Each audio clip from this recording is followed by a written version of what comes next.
Next is Mark Arpaia. He is a software engineer in our security team at Facebook, and we'll talk about osquery. Hey everyone, my name is Mike. Nice to meet you all. Thank you all for coming. This conference has been amazing so far. It's some amazing talks that I have to live up to, so hopefully that'll work. So today I'm going to be talking about how Facebook approaches host intrusion detection with a new product that we just open sourced today called osquery. So hopefully some of you have been up on the Twitterverse or the Facebookverse and have heard about it so far today. But before I even get into talking about the things that we've been doing in this space, I want to give a quick shout out that there are a bunch of people at Facebook that have been working on this with me on the osquery team, and I'm going to ruthlessly take credit for a lot of the amazing things that they've done.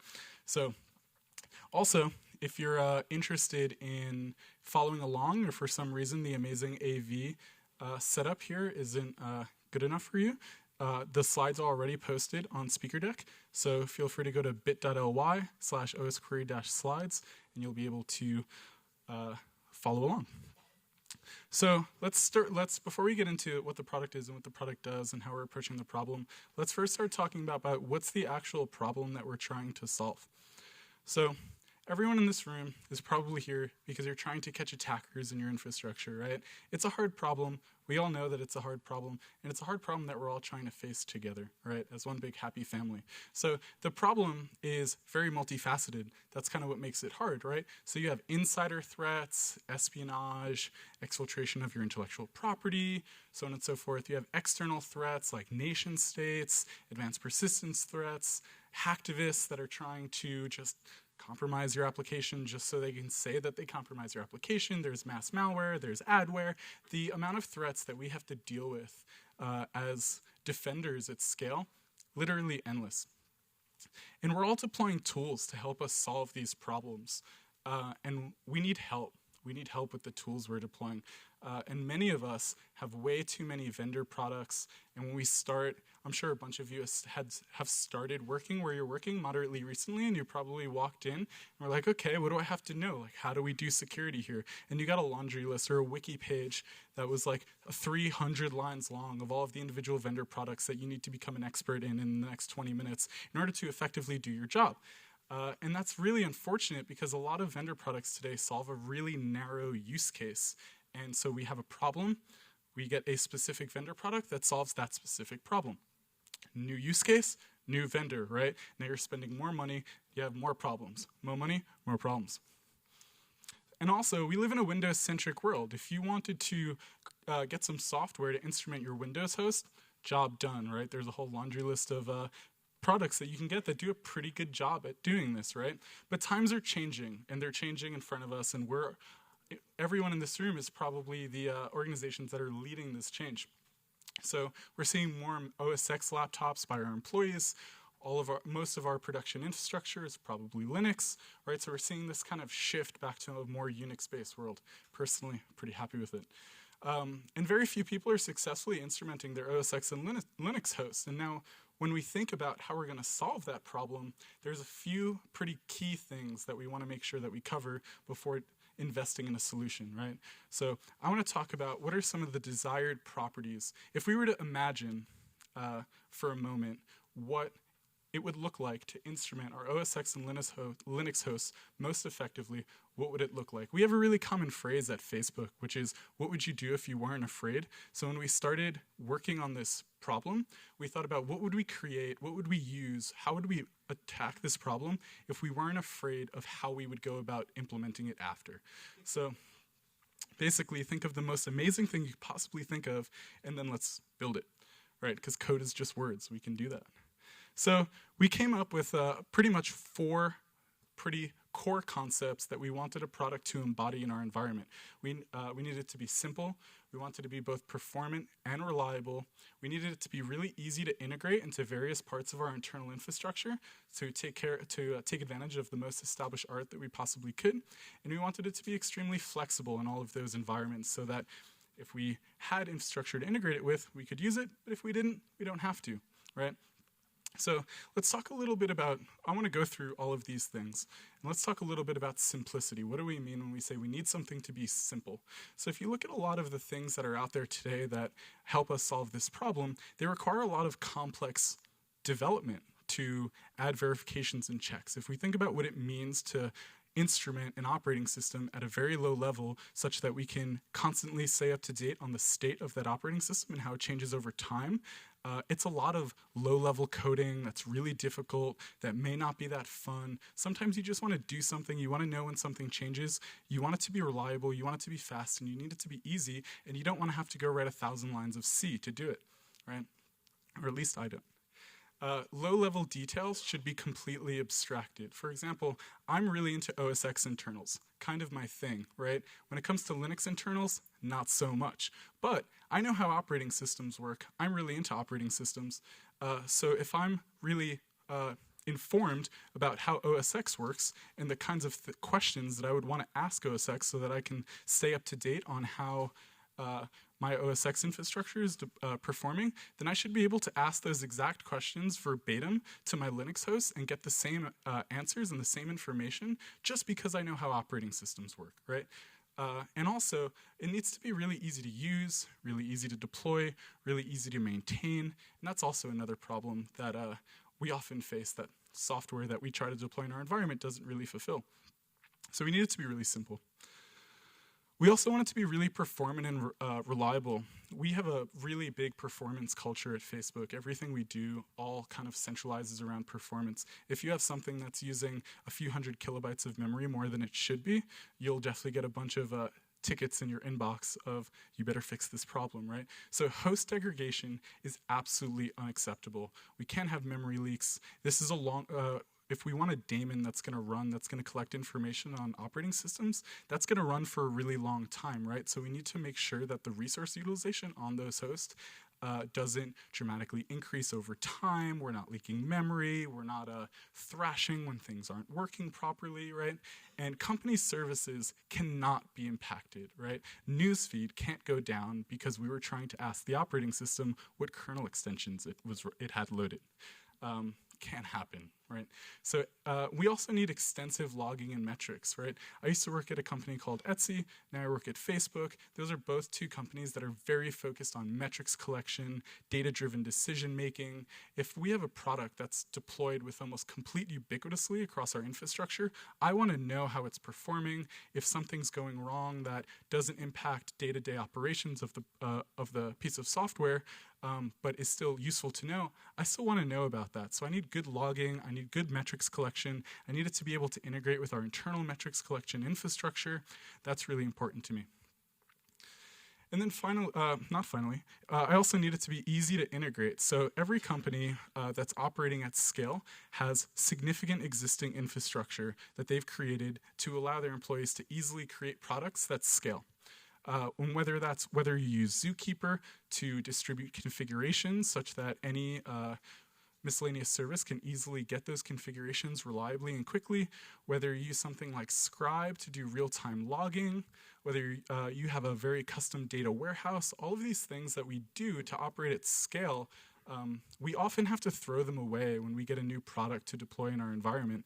And that's really unfortunate because we've spent a lot of time putting a lot of effort into making sure that we can build products that scale, so we want to take advantage of all of that prior art.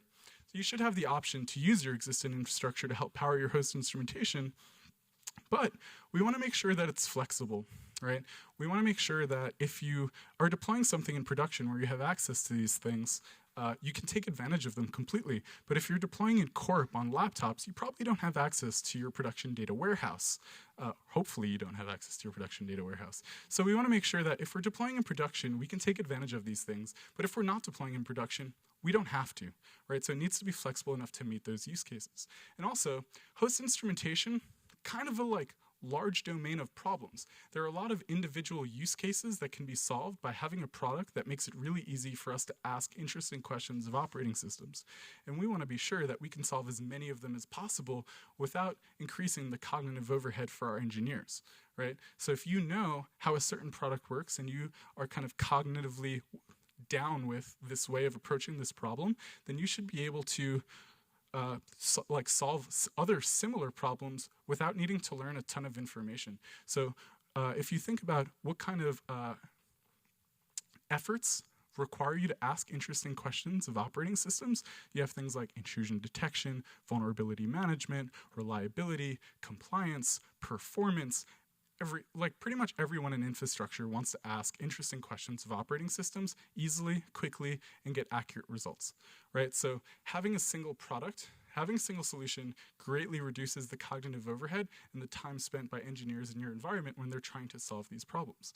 So these are kind of our abstract goals for the product, right? And several months ago when we set out to create a new host instrumentation framework, these are the things that we wanted. So I'm going to talk to you a little bit today about a product that we just released called osquery. So osquery is SQL for your infrastructure. So it allows you to write SQL queries to explore the current state of your operating system. Now, normally, when you write a SQL query on something like MySQL, you'll say something like select star from users. And what is users? But it's like a file on disk, maybe, or maybe it's if you're using Hive, maybe it's HDFS, right? Like this information exists somewhere, and your SQL engine is going and getting it for you and giving it back. So with osquery, the SQL tables aren't actually like pre-formatted, pre-fetched data that you're asking for. They're just kind of abstract operating system concepts like running processes, loaded kernel extensions, pretty much anything that indicates state about the current operations of your operating system. So when you say something like select star from loaded kernel extensions, that data gets computed at query time. So at query time, the query gets parsed, lexed, query planned, and all that good stuff that happens in programming languages. And we identify what you're trying to access and inject the machine code to go and do that operating system introspection and return that data back to you as if it were in a database. So to you, it looks like this data already exists and is in a database, and you can do all of your joins and all of your cool stuff. And it's all transparent to you, and it makes it, if you know SQL, now you can do low-level analytics on operating systems. So the core of osquery is kind of this SQL language. You use SQL for operating systems. If you've ever used WMI, it's kind of like that, except we got a lot more cool stuff coming on the next slides. So osquery is kind of this blanket term for this framework that we've created that has a few core products and a few core experiences and ways that you can use the underlying concept of osquery. For example, remember when I said that we wanted to be able to take this core base of knowledge and apply it to many different domains? Well, the core base of knowledge is using SQL to instrument operating systems. And I'm going to explore a few of the ways that we use that concept to instrument operating systems in our infrastructure. So the first product that I wanted to talk about is called osquery I. It stands for osquery interactive. Right? And basically, what that allows you to do is it's basically a SQL shell where you can execute commands. You can execute SQL queries against the current operating system that you're working on. So it's really great for exploring what's going on a system. You want to mess around with osquery. You want to write some SQL. Use osquery I, boot it up. So this screenshot shows us booting osquery, and you see your little banner, osquery, being built with love. And you'll see it says connected to a transient in-memory database. So there's nothing about this database that you're working with that's on disk. It's all in memory. And this specific query that we have here is an example on an OSX host of all of the launch daemons, all of the... so OSX uses something called launchd to schedule processes. It's basically like cron on steroids. It's pretty amazing, actually. So this query is basically saying, show me all of the things, show me all of the binaries that are going to be loaded when the operating system boots and are going to be kept alive by the underlying operating system all throughout execution of the operating system. So it's select name and executable from launchd, where run it load is true and keep alive is true, and program is not null or program arguments is not null. Like there is a binary that's being launched, and return them. So we're basically asking a pretty complex question pretty easily and getting results pretty easily. So when you ask this question, when you write this query, osquery, the underlying framework will go and actually ask the questions of the operating system for you and return the results to you instantly almost instantly, as if it already had prepared that data, which is really cool. Another thing you can do is you can also pipe queries into osquery and get the results to std out if you want to use it in bash scripts or anything else. And there are a lot of different formats that you can use, like CSV and all that. So what this query is doing is getting all of the running processes on a host and only returning the first 10. So you'll see select path and PID from the processes table, give me the first 10. And you'll see it actually automatically sorts them by PID. That's just how the running processes API works on OS X. And you'll see the first process that's returned is the osquery process that's currently processing the query. So that should be a good example of these queries are running at runtime and introspecting into the current operating system state. And you can do a lot of interesting things. So we've seen 2 moderately simple queries. And you can do some really interesting things like joining different tables together. Like let's say we have one table called processes, which basically exposes the list of active processes that are running. And we have another table called listening ports, which exposes all of the processes that are actively bound to network ports that are listening for network connections. So by using them together, we can get all of the processes that are listening to ports, join that with the processes table to add context about what's going on, and now we can get some great information, including the name, PID, parent ID, whether or not the process exists on disk, the port that it's listening to, the TCP protocol that the process is bound with, and the address that it's listening on, all in one simple query, which is really cool, in my opinion. So we have many tables. There are a lot of tables. What's cool about osquery is that all of these tables are actually compiled machine code that get included with the binary. So when you open up osquery, all of these tables are already built in. We have a few dozen tables that we've already created that were open source today. A few of them are listed here. Another of the core osquery team members, Ted Reed, actually ran a hackathon yesterday. We had a hackathon yesterday. We do that a lot at Facebook. And he ran a hackathon with a bunch of other contributors that have never used osquery before, and they basically just hacked on a bunch of new tables in preparation for the open source release. And they had a great time, and it was really easy for them to get started with osquery. And I think that's a great testament to how easy it is to create these tables. We'll go into that in a little bit. Now, one thing, when we talked about joins, one of the really important things about joining tables together is that the way that osquery enables complex analysis is by allowing users of osquery to join many simple tables together to perform complex analysis. So instead of having fewer complex tables, we prefer to have more simple tables because now they're generic and can be used for many contexts. They're easier to write, easier to maintain, easier to test for memory leaks. And what's really cool about this is since we expose, if 2 tables expose the PID column, you can use them together almost effortlessly, right? And what this enables you to do is, what I'm personally really excited about, is this allows people to join together tables in ways that even the core team never really thought was possible. So we created this product, and now I'm super excited to see how all of the crazy queries that people run and publish, and really excited to see how people join all of these disparate concepts together to perform really interesting analytics on their operating system. So I hope you like these Lego pieces. Build together tables, get it? It's pretty funny. So the next core product that I want to talk to you guys about, so that's osquery. osquery is really good for doing ad hoc analytics, kind of digging deep into an operating system, kind of really refining a query that you're really interested in executing, finding a query that exposes information that's really interesting, checking the versions of installed packages on your operating system for compliance. If you have anytime you ad hoc want to ask a question of an operating system, you can use osquery to do that. osqueryd, can anyone guess what D stands for? Daemon, right? It's the osquery daemon. So osqueryd is the daemon for low-level host monitoring. This is basically our approach at host intrusion detection, right? So what osquery allows you to ask a question of an operating system and get the results of what you're asking for right now. What are the kernel extensions that are currently loaded on my operating system? What are the processes that are currently running on my operating system? What are the processes that are currently listening to ports on my operating system right now?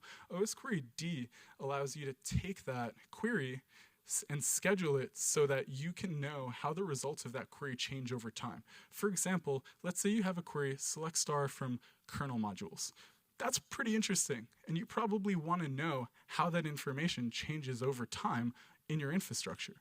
With osqueryd, you simply take that query, select star from kernel extensions, schedule it, and then the underlying framework takes care of scheduling that query, periodically executing it, storing the historical results on disk using the high performance embedded data store RocksDB, which we develop here at Facebook, and emitting basically a result log, which is an event stream of things that happen on an operating system. So you schedule a bunch of interesting queries that expose interesting information about your operating system, and osqueryd basically emits state changes across your infrastructure, and you can then use that to power backend tools, a bunch of good stuff, right? So that's the scheduling queries part. But you might say, Mike, what about if I want to see whenever a certain file was changed, or I want to see if I want to ask every 60 seconds to see when what the loaded kernel modules are, what if someone loaded one and then unloaded it before I got an opportunity to ask the question again? You would completely miss that. And I'd say, good point, thanks for asking. So one of the features of osqueryd and the osquery framework internally is we have basically a pretty powerful operating system pub-sub framework where you can create publishers which publish information. Like, let's say you created a publisher that every time a kernel module was loaded, the publisher published an event to all of its subscribers. Now you could have a subscriber that listens on that stream, and whenever it gets something, it throws it into RocksDB in a pre-indexed configurable way. Now you can write a query that's like select star from kernel extensions that have been loaded where time is less than 60 seconds. And now, because this daemon is running persistently, you get this constant stream of information, and you can operate on time. So we already have publishers for things like file system changes using things like iNotify and FS events. On OS X, we have publishers that publish events whenever the network settings change using SC Network, and it's a really extensible framework, and it's really easy to use, and it's really awesome. And it allows you to query the history of your host as it evolves without needing to really worry about asking the question often so that you don't miss anything, which is really awesome. We also have a plugin system. So now going back to the extensibility thing, there are a few parts of your environment that you're going to want to tweak, and you're going to want to turn some knobs here and there. And if you think about what those are, they're configurations and logging. In production, we use something similar to Zookeeper to distribute configurations across our environment. In Corp, on laptops, we don't really have that capability. So we need a way to easily, at runtime, tell osquery what to do. So we also, for logging in Corp on laptops, we want to log to the file system, and then maybe we have a log forwarder that forwards it somewhere else. In production, we have a little more fancy ways to do this, to operate, to do real-time logging at our scale. So we have a really cool, fun plugin framework that allows you to specify plugins that all get compiled with the binary, and you can dynamically switch between them at runtime. So for example, this is actually the real code of the glog plugin. So like I said, we wanted info logs and warning logs and error logs and metrics and all that good stuff. And the way we do that is by using something called glog, Google Logging. So let's say instead of writing results to their own log, we wanted to write results to the info log. This is the complete plugin. So basically, you have this function, log string, which accepts a string, and you just have to write what to do with that string. So here you can see it's just logging that to the info log, and then you're done. It'll return an OK status, indicating that everything went properly. If maybe something could have failed, maybe on an edge case, you would return a not OK status, and that would bubble up into the error log as well by the underlying core framework. And the way that we allow you to switch between them at runtime without having to recompile the binary is this macro at the bottom, register logger plugin. And you put glog in quotes, and now when you launch osqueryd, you can say something like -- logger equals glog, and it'll use this. If the next time you want to use flume or what have you, you can just say dash dash logger equals flume, and it'll automatically use that. You don't have to change the binary. It's all built in, which makes it really easy for us to move quickly when we're trying to do things like that. And obviously this is the logger plugin, but the same kind of plugin frame, actually the exact same plugin framework exists for configurations. And you might say, okay, all this cool infrastructure stuff is sweet, but let's go back to the tables. That was pretty interesting stuff. And I would say, I agree, let's do it.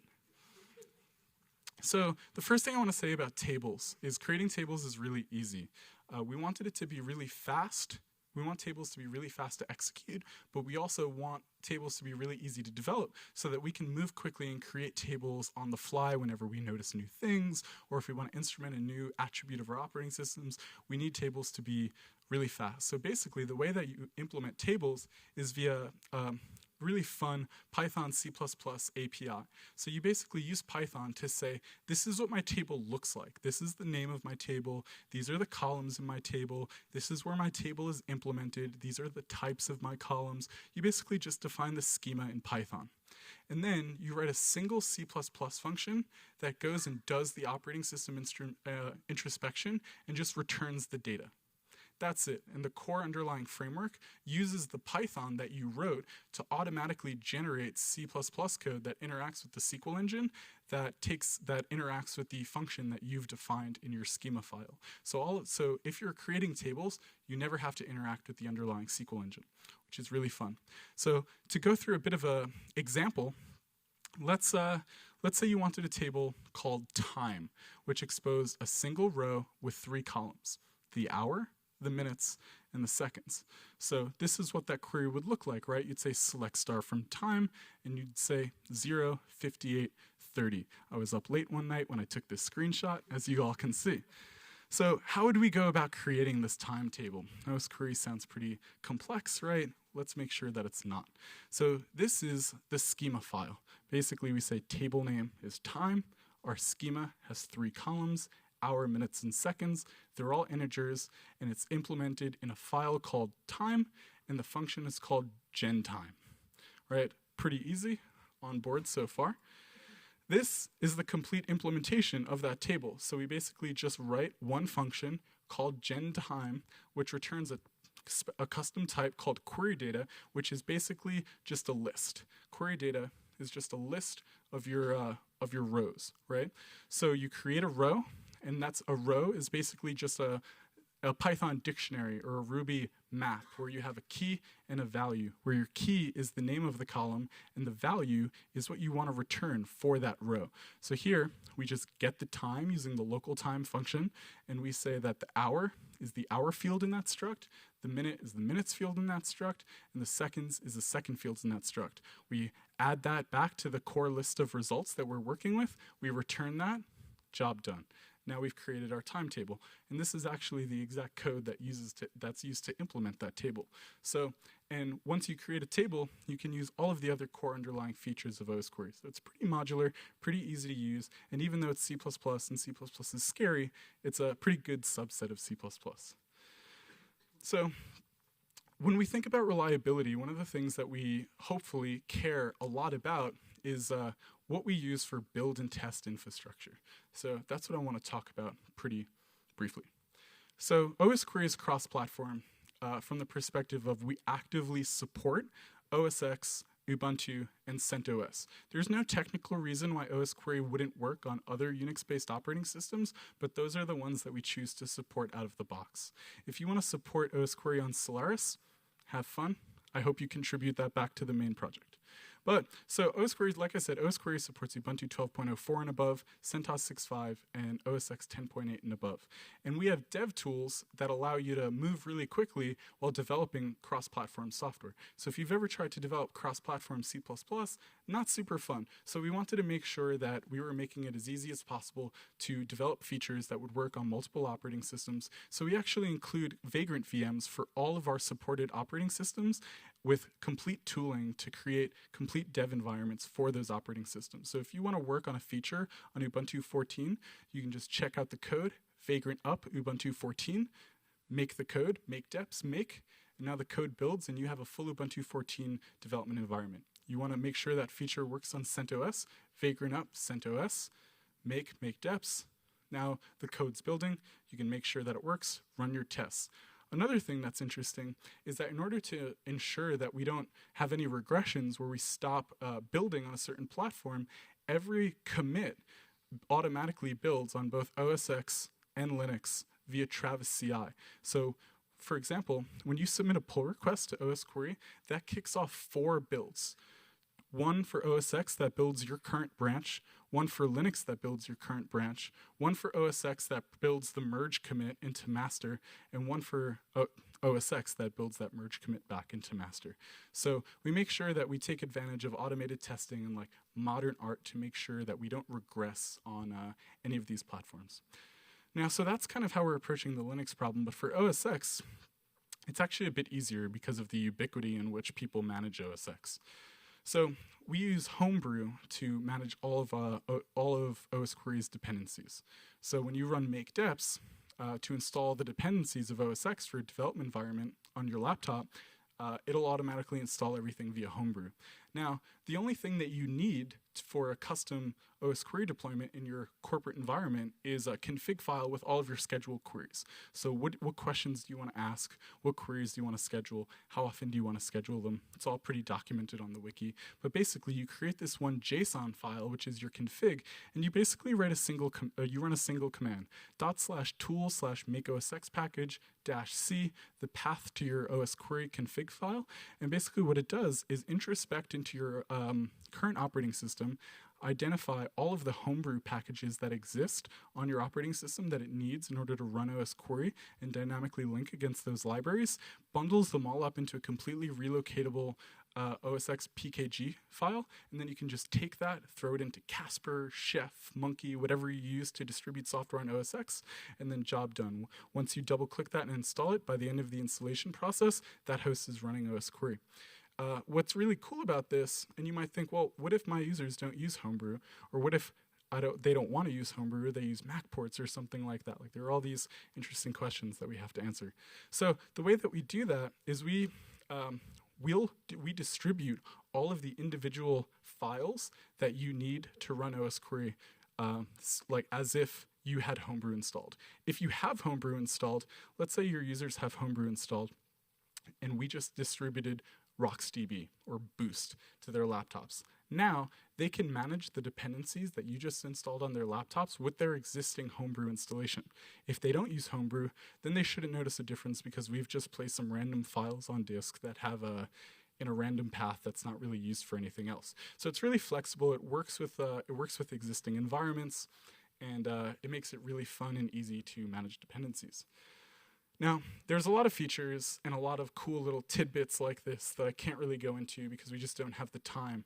But if you go to github.com/facebook/osquery/wiki, we have a very extensive wiki that documents deploying osquery in your environment, developing on osquery, like you can see on the side, installing osquery, using osquery, deploying osquery, developing on osquery, analyzing the performance of osquery, all of these interesting things that you probably care about. We have a lot of guides. We actually develop osquery on GitHub, so when someone at Facebook is trying to develop on osquery, we send them to the GitHub. So these are the same documentations that we use internally to make sure that we can develop as robust of a product as possible.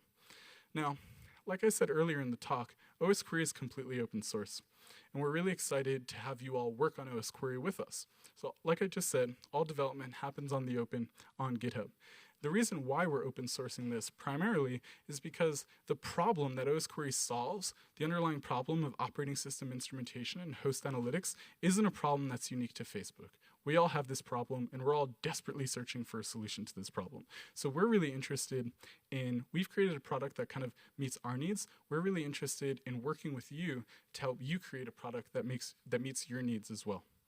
So we've already have a few partners that we kicked off before we open source osquery. We wanted to make sure that it was applicable for other organizations. So we actually worked with a few companies like Yelp. The gentlemen from Yelp are sitting in the second row right here. And they've been having a really good time deploying osquery in their environment. And what's really interesting, what I really love about talking with the guys from Yelp, Ivan and Brian over here, is that they use osquery in a completely different way than we use osquery internally. And by taking advantage of different logger plugins and different backend data infrastructure, I think it's a really good example of how easy it is to integrate osquery into your environment without even knowing that other people do it differently. When they went forward to deploy osquery in their environment, they weren't really super certain about the exact implementation details of how we were doing our backend infrastructure, but they know how their own data infrastructure works. So they used osquery in a way that made it as easy as possible to integrate with their environment, and they're having a great time with it. So another phrase, we have a lot of phrases at Facebook, and another one is, this journey is 1% finished. And I desperately want you all to get involved in solving this problem with us. Let's make a great product together. So what's next? Obviously, osquery is actively being developed on Facebook. When we merged it, a few months ago, we took it from our internal repository and put it to GitHub. And since then, we've had over 500 commits, 200 pull requests, and these are all internal, right? So what are we working on? What's next on our game plan? And what are the problems that we're gonna hopefully be solving as soon as possible? So like I said, there's a team of really great engineers who have worked on a ton of these features, and they're actively working on making osquery better for us and better for you and better for the entire community as a whole. So obviously we're focused on adding more tables. We hope that we think that that'll be the main community contributions as well, just extending the fundamental capabilities of osquery via adding more tables. We also want to be able to do ad hoc remote queries, so you can say, oh, this host is in a data center across the world. I don't want to log into it. I just want to execute this query. Boom, let's get some results back. So we're working on that. We're also adding in, I just actually had a meeting with another member of the osquery team named Sean, who is working on a kernel module for Linux so that we can instrument low-level kernel operations and communicate that information back to osquery so that you can do kernel introspection using SQL. And it all happens in real time with the technical details being abstracted from the end user.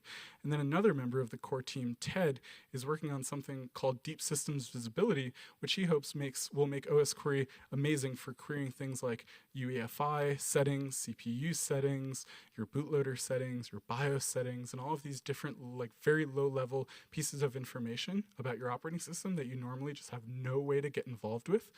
We're working on making it amazing for that as well. So that's the end of the presentation.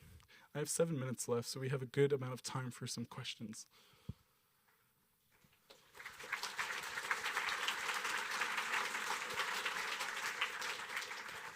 That's good. Hi, could you talk a little bit about the security model for ad hoc remote queries? So you've hit on the exact reason why we haven't done this yet, because it's pretty interesting. So I'll give you a bit of a insight scoop onto the engineering discussions we've had internally on this. But basically, on OS X, we want something similar to how GR works, where you go to an application and you say, run this on all of my OS X hosts, and periodically those hosts will check in, see if they have to run any queries, and return the results, right? And that's how, theoretically, it would work on Corp.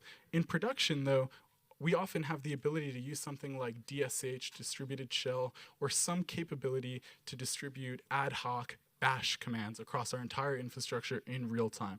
And that's usually really supported. So then maybe we want to use osquery, pipe it a query, get the results back, and aggregate them in a backend data source. So we kind of have these like different fundamental paradigms that we can use to do distributed ad hoc remote queries. And there's so all engineering discussions for osquery are done in the open on GitHub in the form of a GitHub issue tagged with RFC or question. So if you go to GitHub, I don't know the issue ID offhand, but we've been having a lot of technical conversation about how we would make this work in a way that we could rely on from a security perspective. So I'd say the reason why this feature doesn't exist right now is because of the environment disparities that we need to support and the security implications of supporting a feature like that, especially when executing an osquery command. Has the ability to expose some pretty sensitive information. So I think you're hitting on the exact reason why this is a hard problem to solve, and we'd love your insight on the issue. Yeah, I was going to ask you about the centralization of this information, because I know you sort of alluded to it, and you mentioned something that the Yelp folks are doing, but having the ability to pull this information into an aggregated interface so that administrators or incident response teams can then not just know like what's happening on a single host, but what's happening across their environment, see differential information. For example, 95% of our computers have these launch daemons, but these 5% have something out of the norm, and those would be potential investigations. So I'm just sort of throwing it out there, and if that's in the plans or if there's ways that you think the community can help develop that, because I think that's the biggest piece. Big organizations, they have the logging capabilities and they have the stuff, and they're like, okay, we can just plug it into our existing stuff. But a lot of smaller organizations, that's why they go out to the marketplace, they buy products, because those products have already solved those parts of the need. So I'm just throwing it out there and curious to hear what you have to say. Right, so generally, we use osqueryd to generate an event stream from all of the hosts in our infrastructure. At Facebook and at most larger companies, they'd be more interested in integrating the existing data that was emitted by osquery into existing backend data infrastructure. So that's currently the model that osquery supports. We'll generate information. We assume that you have a way to do storage and analytics and data warehousing. We surely do at Facebook. The Yelp guys do as well. So right now, we don't have any active plans to create an open source web UI that'll allow you to integrate data or like ingest data from osqueryd host and store it in a custom backend that we supply. We're assuming that if you're going to be using osquery, you're probably going to want to integrate it into your custom data infrastructure that you already have internally. With that being said, obviously it's an open source product, so if that's something that you're interested in us focusing on, or you're interested in if you're interested in working on that as well, we definitely encourage you to throw up an issue. We'll walk through the technical implementation details, help you develop it or what have you.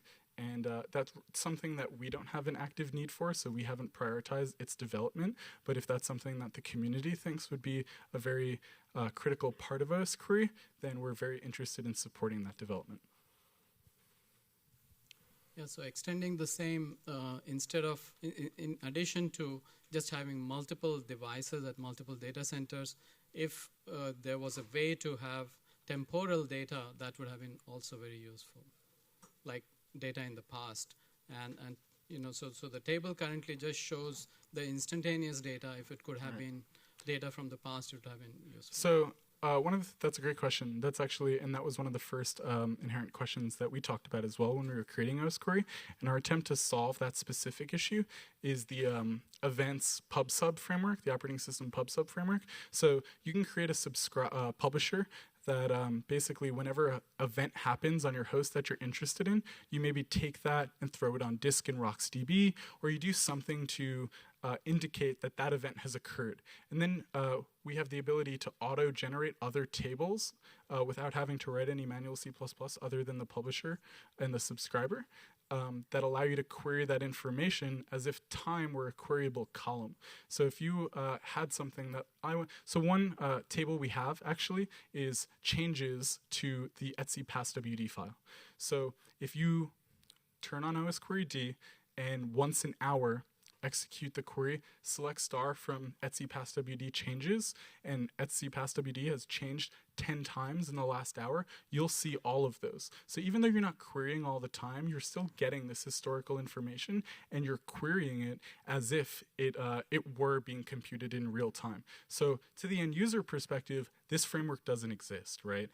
You don't have to cognitively recognize that there is an event pub/sub framework in order to use osquery. However, from a development perspective, we want to be able to support those event-based models for things that either happen often or that we want to know about when they happen or how often they happen. So that's our kind of way of approaching that. From a development perspective, they're a little bit more complex, but they're way more powerful. And to the end user, there's no change. So we have those capabilities, absolutely.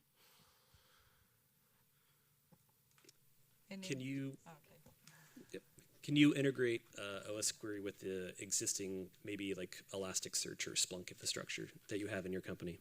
Yeah, absolutely. That's a great question. So there is extensive documentation that a member of the osquery team has put together on how to configure things like Splunk and Elasticsearch. And those are the primary things, primary pieces of log aggregation software that our third-party partners have been using. So there's extensive documentation on how to use and configure things like Splunk and Elasticsearch and Logstash to ingest osquery queries or osquery results.